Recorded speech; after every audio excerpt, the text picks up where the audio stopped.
Hi, Karl de Leeuw here. Reincarnation. What happens when a baby takes its first breath?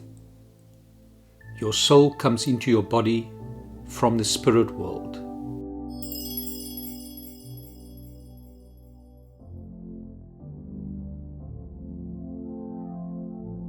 Your soul then resides in your hip area, which is the densest part of your body, and from there it radiates out via the human energy fields and chakras. Gifted people from all societies can see these human energy fields and chakras, but science is only now discovering them. Angel Creon says that it will not be long before a quantum viewer will be invented to show human energy fields and chakras to the world. On the left illustration you can see all the human energy fields radiating out of the body. Here we only show the 7th chakra coming out of the top of the head. On the illustration on the right, you can see all the chakras. They are like vortexes.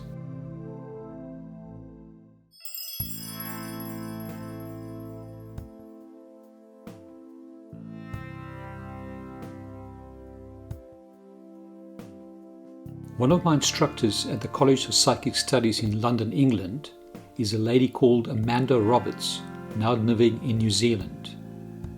Amanda can recall her soul being in the spirit world and sitting with a committee of other souls and planning her next incarnation mission. Free will is everything. It's up to each soul to decide how potent their next incarnation will be. The committee of souls might then say that the mission could be too difficult for your soul's previous life experiences, but it's up to each soul to decide.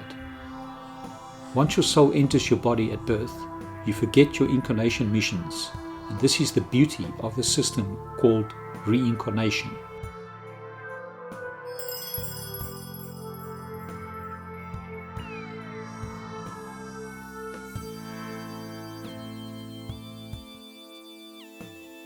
It must be noted that during all of my studies at the College of Psychic Studies, I did not encounter anyone not agreeing to reincarnation process being the truth. In the spirit world, therefore, reincarnation is a given.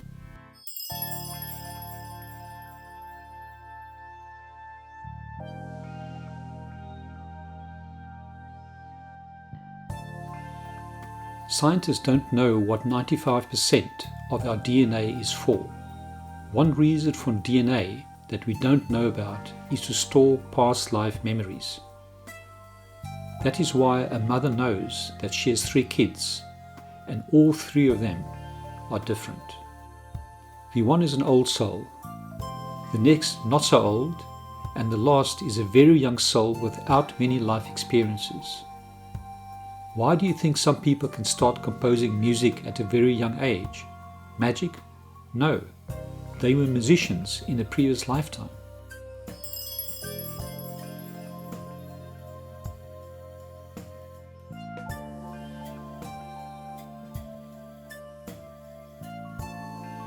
Earth is hell. We come to Earth primarily for life lessons. Make no mistake, heaven could also be hell if you did not learn in this lifetime. Hindu scholars talk about purification. I call it speaking the truth. The truth will set us free. If you don't live a truthful life, you need to come to Earth again for another life lesson to learn how to live a truthful life. So make things easy for yourself and just speak the truth, even if this means you'll go to jail. Rav Berg of Kabbalah.com, to my memory, once said that the most important thing for him is just to reject negative thoughts the devil tries to trick you with. Kabbalists call the devil the opposition. That is actually a better name because you need the devil's side to be able to have life lessons and learn. Without the opposition, it's impossible to learn life lessons.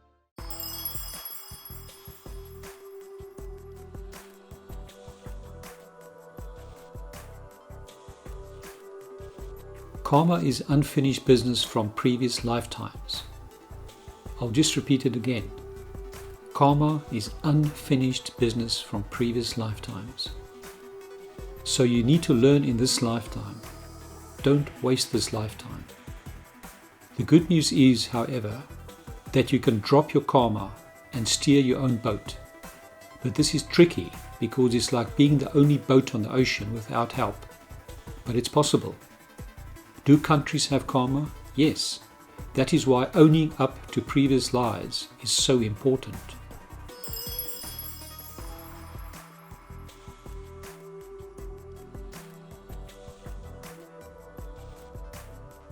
Returning to the very first time when you, as a baby, take a breath.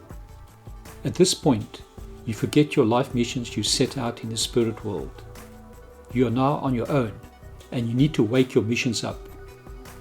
It takes time for most, and this is called a midlife crisis. You know you need to wake up and do something, but you don't know what. It is like being in a fishbowl. The spirit world is looking down on you, and all makes sense. But for you, in the fishbowl, you cannot see how easy everything is. But it's up to you to wake up your mission. And that is by design, because how can you have life lessons if you already knew how to do it? You have to stumble and fall, like a baby learning to walk.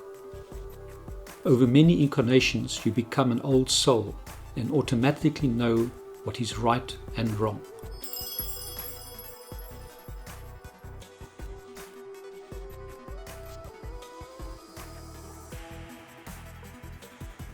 There is no need for a spiritual middleman or woman. Why? Because we need to learn how to spiritually connect with creation ourselves. Therefore, to have a guru in Hinduism, a monk in Buddhism, a rabbi in Judaism, a minister or priest in Christianity, or an imam in Islam is a blockage between you and the Creator. If we speak directly to the Creator, we will have a much smoother incarnation, and knowing what is right and wrong will become automatic.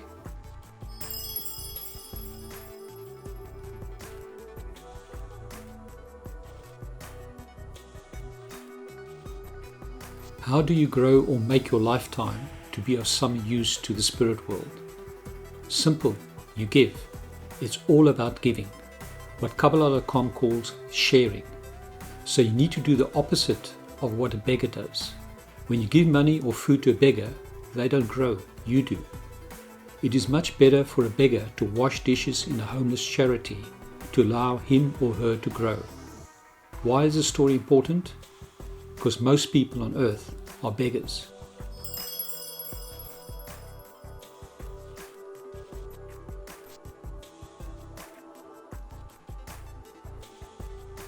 Okay, so we have had a productive giving or not giving life, and it's now time for us to pass over to the spirit world. The spirit world tells us that passing over is not as hard as we think. Speak to anyone that has had a near-death experience, and most talk about total love. So when people are in accidents and nearly die, they pass over temporarily to the spirit world, and it's total love. There are millions of cases of this. When it's time to go, you pass over via the pineal gland to the spirit world. Aha, I forgot to say that when we first incarnate, you also enter via the pineal gland. The pineal gland is cone-shaped and in the center of your brain and a highly spiritual part of your body. So looking at the illustration, you pass via the pineal gland in the center through the 7th chakra at the top of the head, the vortex in the illustration. That is why some Hindus have that red dot on their foreheads. The third eye is a chakra in its own right and cannot be seen.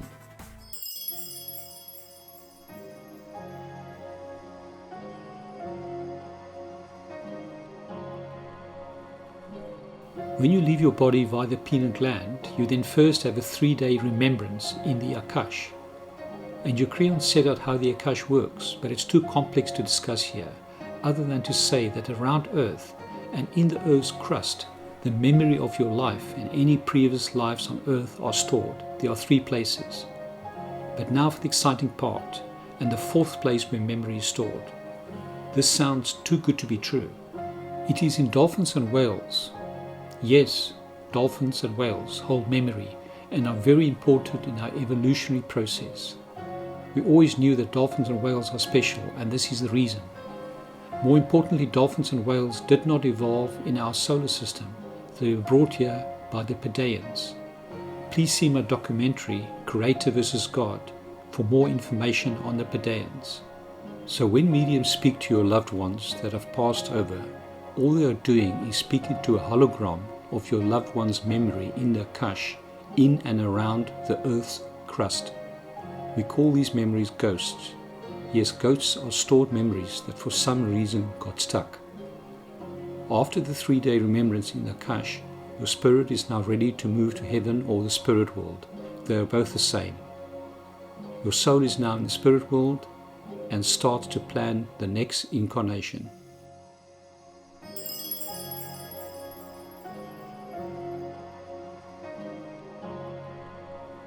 What is it like in the spirit world? Total bliss. Just love. Most souls don't want to know about incarnating again on earth, especially those souls that did not learn their life lesson or did not wake up their missions on earth. Why do we experience synchronicity, the term coined by Karl de Leeuw? This is if you ask via affirmations for the spirit world to help you, that the spirit world will send you things via people speaking to you and things just happening around you. The answer is simple, because if you ask, you will receive.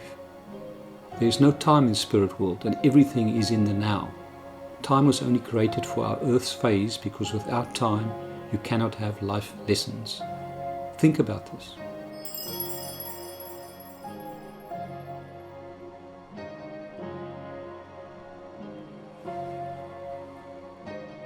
%30% and 35% versus 100% DNA activation.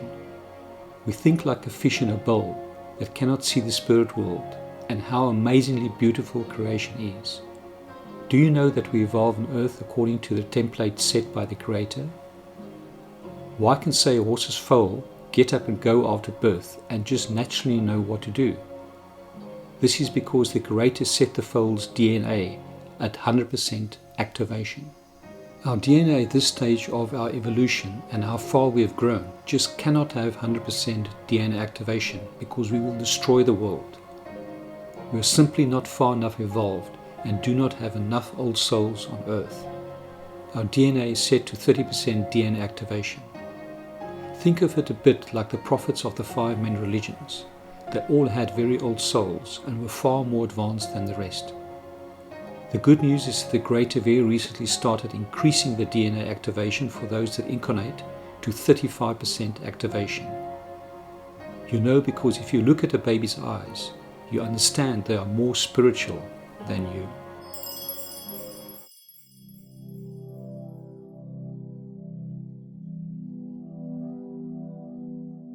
We only need 0.5% of humanity to create change to make Earth an ascended planet. Is only half of 8 billion people. That equals 40 million people. This is nothing. Remember, the spirit world is in the now, and there is no time like on earth.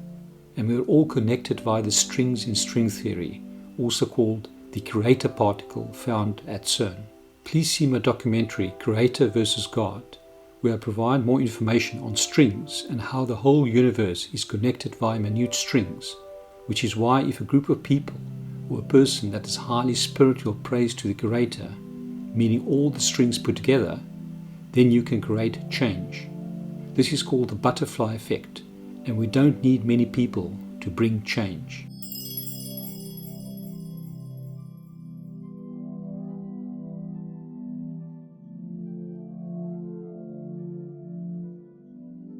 As mentioned, we are all just made up of vibrating strings that are the smallest part of an atom. That is how we can communicate with the Creator when we pray, or when the Creator's light speaks to us when we meditate. That is also why group intentions are so important and can produce change. But don't think you cannot generate change, because you can if you are serious about it. Believe in the butterfly effect.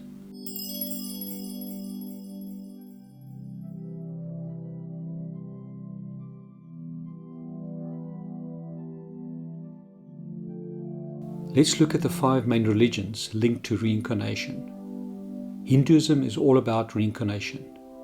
Buddhism, again, all about reincarnation. In Judaism, reincarnation was taken out of the Old Testament by rogue scholars, and the Zohar, the source document of Kabbalah.com, is all about reincarnation. In Christianity, again, the same happened as in Judaism, but fortunately we have the Talmud of Gamaliel. This is why it is so important that Billy Meyer release the document and get it carbon dated, because the Talmud of Gamaliel is the Q document that people talk about. It is all about reincarnation. In Islam, Muslims have just not looked for reincarnation in the Quran. It is there. And finally, one of the big puzzles on gay people. Yes, you have guessed right. It is because in the last, say, 3 or so incarnations, they were, say, female, and now incarnated as a man.